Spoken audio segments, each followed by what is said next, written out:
네, 단장님 안녕하십니까? 오늘도 이렇게 인터뷰 나와주셔서 감사합니다. 네. 저 불러주셔서 네. 감사드립니다. 단장님 이번에 그 잭슨홀 보셨죠? 네, 그렇습니다. 그 파월 의장이 강한 어조로 얘기를 한 것 같은데 이 잭슨홀에서 이렇게 피벗 발언이 나온 배경과 시사점이 있다면 어떻게 좀 정리를 할 수 있을까요? 그 안쪽에서 나왔던 거 저도 이제 그 라인 바이 라인으로 좀 하나하나 좀 들으면서 시장 반응도 봤는데요. 네, 일단 첫 번째는 결국에는 2년 전에 거기서 이제 볼커 모멘트라는 얘기까지 하면서 성장이 둔화되더라도 성장이 박살나더라도 물가를 잡겠다는 의지를 보였었잖아요. 근데 맞습니다. 이번에는 이제 성장이 둔화되지 않아도 이제 물가가 안정이 됐으니까 우리가 금리 인하를 할 때가 됐다. 그래서 통화정책 전환이 될 시기가 됐다라는 얘기를 사실상 오피셜리 얘기를 한 겁니다. 그래서 네, 요게 일단 첫 번째 의미를 갖고 있는 거고요. 두 번째는 시장이 되게 기다렸던 부분은 이거였던 것 같아요. 뭐냐면은 현재 이제 그 파월 의장이 얘기하는 걸 보면 조금씩 바뀌어 나간 게 22년도에는 물가의 상방 위험이 성장의 하방 위험보다 크다라는 얘기를 했거든요. 그런데 이제 작년 말부터는 물가의 상방 위험과 성장의 하방 위험이 밸런스를 이루고 있다. 이렇게 이제 정리를 했었어요. 근데 이번에 이제 잭슨홀에서 얘기한 게 뭐냐면은 물가의 상방 위험보다 성장의 하방 위험이 더 커졌다라는 얘기를 했습니다. 음, 그러면 사실상 인플레이션보다도 뭐에다 초점을 맞춘다는 얘기냐면 인플레이션 대비 성장에 좀 더 초점을 맞추겠다라고 얘기를 하고 있는 거고요.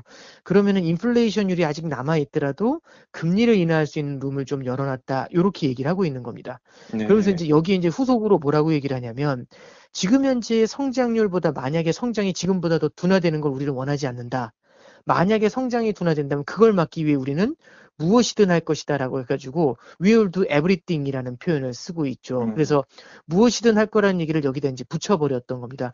그럼 시장은 무엇이든 한다는 게 도대체 뭘까라고 할 때 그 뒤에다 뭐라고 하냐면 파월 의장이 그 얘기를 하죠. 우리는 굉장히 큰 여지가 있다. 이걸 갖다 지지할 수 있는. 그래서 앰플 룸이라는 표현을 썼었어요. 사실상 그 얘기인 즉슨 연준의 금고를 열어보면은 5.25에서 5.5%가 고금리라는 말도 되지만 낮출 때는 꽤 많이 낮출 수 있는 금리가 되잖아요. 그죠. 그래서 곳간에 꽤 많이 던질 수 있는 떡밥이 남아있다라는 걸 이제 보여준 겁니다.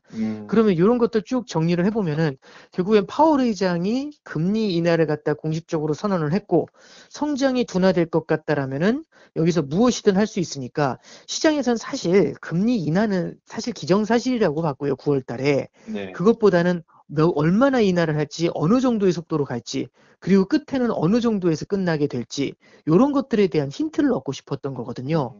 근데 음, 이제 정확한 힌트까지는 안 나왔지만 무엇이든 할 것이다라는 얘기를 들으면서 와우 그러면 성장이 둔화된다면은 굉장히 빠른 속도의 인하도 기대할 수 있겠네. 이제 요런 얘기가 나왔고 마지막으로 이제 저 해외 IB에서는 어떻게든 좀 근거를 찾고 싶은 것 같아요. 그래서 이제 어떤 얘기를 하냐면 그레주얼이라는 표현을 쓰질 않았거든요. 그러니까 점진적인 인하, 이제 점진적인 완화 이런 표현을 쓰질 않았거든요. 이게 맞습니다. 이제 저도 브랜베어 너무 좀 좋아하는 프로이긴 한데 이 전 감사합니다. 브랜베어에서도 이제 많이 다루셨겠지만 이 여러 연준 위원들이 하는 말들이 있지 않습니까? 그 연준 위원들이 하는 말을 보면은 파월 회장이 지금 굴스비의 얘기를 가장 많이 좀 따르는 것 같아요. 네, 연준 위원들이 보면은 비둘기 파도 오늘 이제 나왔던 그 데일리 총재도 그렇고 그레주얼이라는 표현, 그러니까 점진적으로 금리를 인하할 것이다 이 얘기를 다들 붙이고 있거든요. 네, 그런데 굴스비만 안 붙여요. 이제 굴스비는 뭐라고 어, 얘기하냐면 필요한 경우에는 유연하게 많이 낮춰야 될 필요도 있다. 그리고 뭐 이 사람이 하는 얘기 중에 핵심이 내가 굳이 말을 해가지고 내가 쓸 수 있는 정책에 수갑을 채우는 걸 원하지 않는다. 이제 이런 말을 음, 쓰거든요. 그래서 사실 파월 의장이 얘기한 거는 그 뒤에 뭐라고 이제 첨언하냐면 데이터 디펜던트란 말을 또 썼어요. 이게 되게 네, 원론적인 얘기잖아요. 데이터 보고 하겠다. 그러면 데이터를 보고 한다는 얘기는 점진적으로 인하한다, 크게 인하한다 이게 아니라 성장이 둔화된다면 어떻게든 갈 것이다라는 얘기를 하고 있는 겁니다. 그래서 음. 데이터를 보면서 가는 게 훨씬 더 중요해졌다는 얘기고요. 시장이 원하는 만큼의 떡밥을 전해준 건 아니지만은 그래도 역사적으로 금리 인하 쪽으로 전환을 한다. 이 터닝 포인트를 제공해 줬다는 점에서 큰 의미를 둔다. 이렇게는 좀 해석하고 있습니다. 그러면 개인적으로 보시기에 향후 금리 경로는 어떻게 될 거라고 보십니까? 일단 저는 첫 번째 보면서 이제 느끼는 게요. 우리나라 시간으로 11시 정도 됐었거든요. 이 파월 의장 연설이. 그 11시 정도 됐는데 저도 밤에 한 9시 정도부터 와서 이제 시장 보면서 뉴스 같은 거 체크하면서 봤는데요. 네. 시장에서 기운이 느껴지는 게 너무 좋아하더라고요. 파월이 맞습니다. 얘기하기 전부터 이미 시장은 파티였습니다. 뭐냐면 네. 이거는 무조건 이기는 게임이다라고 해가지고요. 다들 그냥 술렁술렁해서 주식 시장이 너무 뜨거웠고요. 금리도 많이 내려오고 달러도 엄청 약세를 보이더라고요. 네. 금 가격도 막 뛰고 이건 뭐냐면 항복 선언을 할 거니까 항복이 예고된 거나 다름없으니까 어느 정도까지 무릎 꿇고 항복하는지를 보자 이게 되게 컸던 것 같아요. 그래서 너무 좋아하더라고요. 그래서 파월 회장에서 사실 이제 저도 잭슨 홀 연설 이제 처음부터 한 20분 좀 안 되게 했지 않습니까? 네. 근데 중반 정도에는 여태까지 해왔었던 것들에 대해서 농담도 좀 섞어서 했고 사실 어떻게 보면 좀 지루한 얘기가 좀 있었잖아요. 지루하다기보다는 뭐라고 해야 네. 될까요? 과거사에 대한 얘기가 좀 많았지 않습니까? 그쵸. 그때도 너무 흥겨워하는 거예요. 뒤쪽에 큰 거 하나 때리겠네 하니까 막 주가가 막 더 올라가고 오히려 이제 끝날 때는 장 종가는 고가 대비해서 내려오면서 끝나잖아요. 네. 이제 그만큼 시장이 기대가 되게 커요.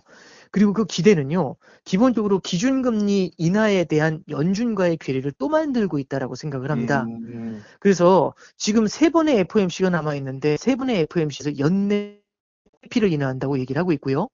내년에는 이제 125bp를 추가로 인하하면서 3에서 3.25까지 낮출 것이다. 이제 이렇게 얘기를 하고 있는 것 같아요. 네.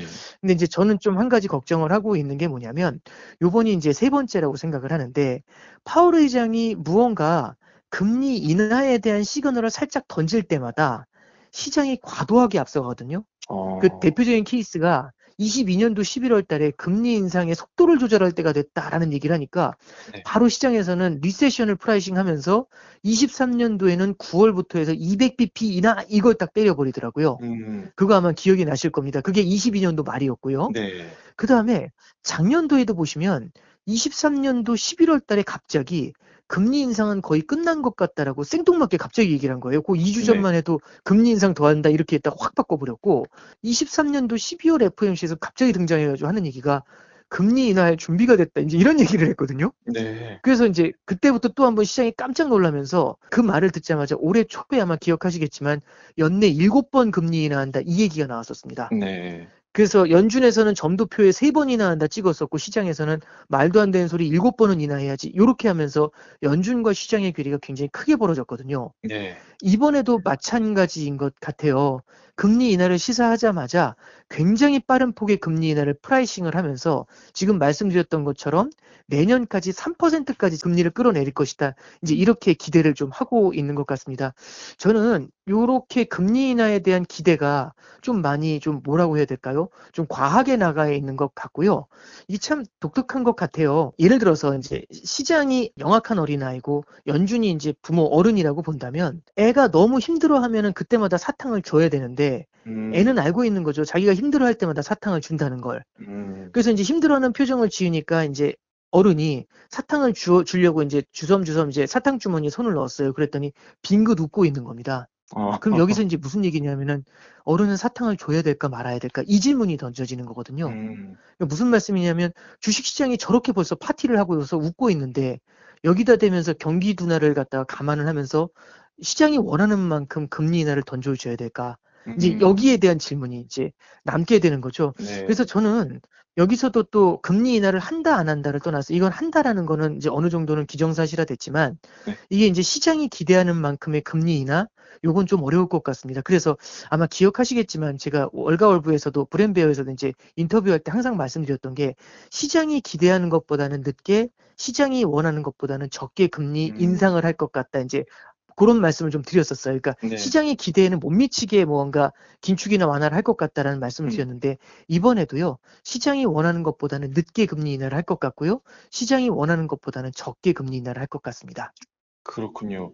그럼 요런 생각을 기반으로 봤을 때 향후 시장에서 일어날 수 있는 여러 가지 시나리오, 그리고 이런 배경 속에서 항상 강조하시는 포트폴리오를 잘 짜는 네네. 법을 좀 조언해 주신다면. 저는 일단 첫 번째 요 말씀을 좀 드리고 싶어요. 우리는 다들 지금 어떤 걸 바라보고 있냐면 9월 첫째 주에 나올 미국의 고용을 바라보고 있거든요. 네. 근데 그 미국의 고용 이전에 제조업 지표가 되게 많이 이제 또 부각이 될 거라고 보고 있습니다. 음. ISM PMI가 첫날 나오잖아요. 네. 기억하실지 모르겠는데 8월 5일 날 시장이 흔들리기 전에 미국의 경기 침체 우려를 굉장히 크게 이끌었던 거는 8월 첫날 발표됐었던 ISM PMI였어요. 그 네. 다음 날인가 이제 그 다다음 날인가 고용 지표가 망가지면서 시장이 그렇죠. 깜짝 놀랐고 경기 둔화를 프라이싱하면서 일본의 금리 인상까지 겹치면서 8월 5일 날 엔캐리 청산으로 그 난리가 한번 났었던 거지 네. 않습니까? 그래서 이제 이런 것들을 좀 우리가 이제 감안했었을 때에는 음. 8월 첫날에 있는 지표부터 굉장히 중요할 거라고 보는데요. 음. 저는 그 지표 이상으로 중요한 거는 지금 연준하고 시장의 괴리가 되게 크다는 말씀을 드렸지 않습니까? 그 괴리가 얼마나 큰지는 9월달 FOMC에 굉장히 뚜렷하게 나타날 거라고 보이는 게요. 어. 9월달 FOMC에서는 피할 수 없는 게 점도표입니다. 저는 점도표에서 올해 몇 변을 낮출 거라고 찍을지, 그 다음에 내년까지 얼마를 낮출 거라고 찍을지, 그게 좀 궁금한데요. 한 가지 아. 확실하게 말씀드릴 수 있는 건 시장이 원하는 만큼은 안 찍어줄 것 같습니다. 네. 매파든 비둘기파든 그렇게까지는 찍어주진 않을 것 같거든요. 음. 네, 그렇게 됐었을 때에는 사실상 시장이 바라보는 것과 연준이 바라보고 있는 것들, 여기에 대해서 어느 정도의 동상이몽이 나타나 있는지를 시장이 한번은 좀 느끼게 될 것 같아요. 그래서 그렇군요. 일단 첫 번째는 거기에 대한 실망이라든지 이런 점들을 한번 우리가 좀 주의해서 바라볼 필요가 있다라는 게 일단 첫 번째고요. 네. 두 번째는 이제 포트폴리오 말씀드리기 전에 이게 있어요. 시장의 분위기를 잠깐 보시면 사실 7월 초까지만 해도 6월부터 7월까지 어떤 얘기가 가장 많이 나왔냐면 트럼프 트레이드라는 단어가 되게 많이 나왔습니다. 네. 트럼프 이제 피격됐을 때 그때 이제 보면은 그게 그날이 거의 피크였거든요. 네. 근데 7월 중순으로 들어오면서 거짓말처럼 그 얘기가 싹 사라졌어요. 아예 부각이 안 되면서 갑자기 무슨 얘기가 나오기 시작하냐면 미국의 경기 둔화 우려가 나왔고요.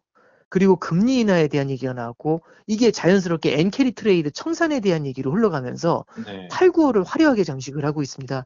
저는 9월 11일 날 우리나라 시간으로 9월 11일일 거예요.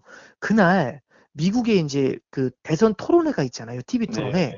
거기선 아마 이제 트럼프와 해리스가 경제 정책에 대한 얘기로 아마 첨예하게 대립을 하게 되지 않을까 싶고요. 음. 그때부터는 대선 전국에 대한 얘기가 좀 나오게 될 것 같아요. 아직 해리스 쪽의 어떤 정책이 선언적인 면들은 분명히 있지만 클리어하게 세부가 제대로 나타나진 않은 걸로 저도 보고 있거든요. 네. 이제 그런 부분들이 아마 트럼프와의 토론에서는 조금 더 구체적으로 드러나게 될 것 같고 이게 어느 쪽이냐에 따라 가지고 시장이 되게 울고 웃고 하는 면들이 어. 2016년이나 20년 시장처럼 나타날 것 같아요. 그러면 네. 이 얘기인즉슨 연준과 시장의 괴리, 그 다음에 해리스와 트럼프의 정책의 괴리, 투바이 투 행렬로 4개의 국면을 만들면서 시장이 되게 빠르게 회전하는 모습들을 보이게 될 것 네. 같습니다. 이렇게 됐었을 때는요.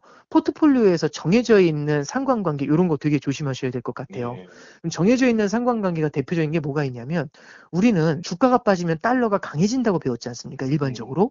근데 8월 5일 날 보시면 주가가 빠지는데 우리나라 코스피가 7% 빠지는데 원달러가 내렸어요. 이게 신기한 일이거든요. 네. 이건 이제 결국에는 미국의 성장 둔화 우려를 받았을 때 성장 둔화가 달러의 약세하고 맞물리면서 나타나는 현상들입니다. 음. 그래서 매크로 국면들이 여러 개가 팽팽 회전을 하잖아요. 그럼 기존에 보지 못했었던 자산군 간의 상관관계가 나타날 수가 있습니다. 음. 그러면 이럴 때는요. 이 자산군 간의 상관관계가 빠르게 회전하면서 국면이 바뀐다면 이럴 때는 진짜 쏠림에 대해서 상당히 경계를 하셔야 됩니다. 음. 특히 7월 달 중순 이후에 미국의 경기 침체 우려가 부각된 이후에 실제로 보시면은 나스닥보다는 다른 쪽의 섹터들이 조금 더 아웃퍼폼하는 모습들을 보여줬었잖아요. 네. 그리고 실제로 보면은 유로화 같은 경우는 달러보다도 강한 모습을 많이 보여줬고 달러가 많이 스팀아웃이 되는 모습들을 좀 보실 수가 있었어요. 네. 그래서 말씀드리고 싶은 거는 매크로 환경이 달러의 약세로 전환되는 모습도 있고요.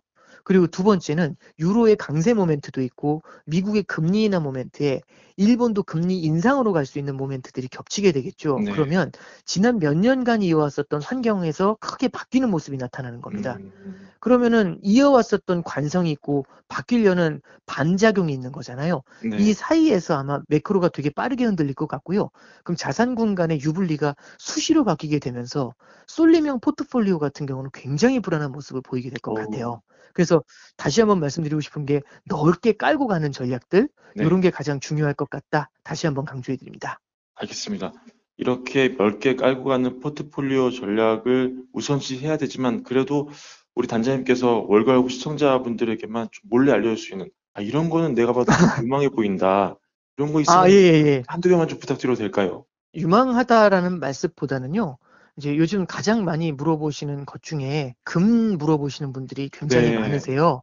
그래서 이제 금에 대한 말씀만 좀 간단히 좀 드리려고 하는데요. 네, 네. 이제 질문의 핵심은 그런 겁니다. 금 가격이 얼마까지 올라요? 언제 음, 올라요? 일단 저는 잘 모르겠어요. 어떻게 될지는 모르겠지만 한 가지 금이 언제 얼마나 갈지는 이건 모르지만 요 말씀 드릴 수 있을 것 같아요. 금이라는 자산이 어떤 특성을 갖고 있는지는 알 수 있어요. 금은요. 일단 달러의 반대편에 있습니다. 음, 달러가 약해지면 금이 눈을 번쩍 뜨고요.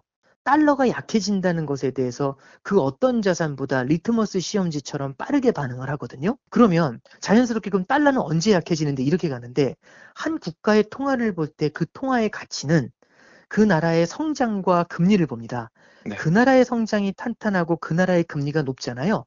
그럼 그 나라 통화는 강세를 보이게 마련이에요. 뒤집어 말하면 그 특정 국가의 성장이 둔화가 되고 그 나라가 금리를 낮추게 되잖아요. 그럼 그 나라의 통화는 힘이 빠지게 마련입니다. 음, 그러면 지금 우리는 미국의 성장 둔화와 미국의 금리 인하라는 이 두 가지 모멘트를 보고 있는 거잖아요. 만약에 미국의 성장이 지금보다 많이 둔화가 되고 미국의 금리도 중장기적으로 낮춰진다라면은 네, 그때는 달러가 지금보다도 더 추가로 약세를 보일 룸이 생길 수가 있거든요. 네. 그때가 언제인지는 모르지만 그럴 때에는 금 가격이 지금보다 더 강한 모습을 보일 수도 있습니다. 네. 그래서 우리가 여러 가지 시나리오를 보지만 미국의 성장이 둔화되고 미국의 금리가 낮아지는 시나리오 요런 것들을 갖다가 우리가 시나리오 베이스로 포트폴리오에 이럴 때를 대비한다고 한다면 이럴 때에는 금을 갖다가 우리 자산 포트폴리오에 일부 정도 깔아놓는 전략들 요런 걸 좀 가져가시는 게 필요하지 않겠는가 그렇게 조언해 드립니다. 그렇군요. 감사합니다. 오늘도 단장님 정말 좋은 말씀 너무 감사드리고요. 다음 기회에 또 아, 네. 모셔가지고 좋은 말씀 네네. 들어보도록 하겠습니다. 네, 알겠습니다. 감사합니다.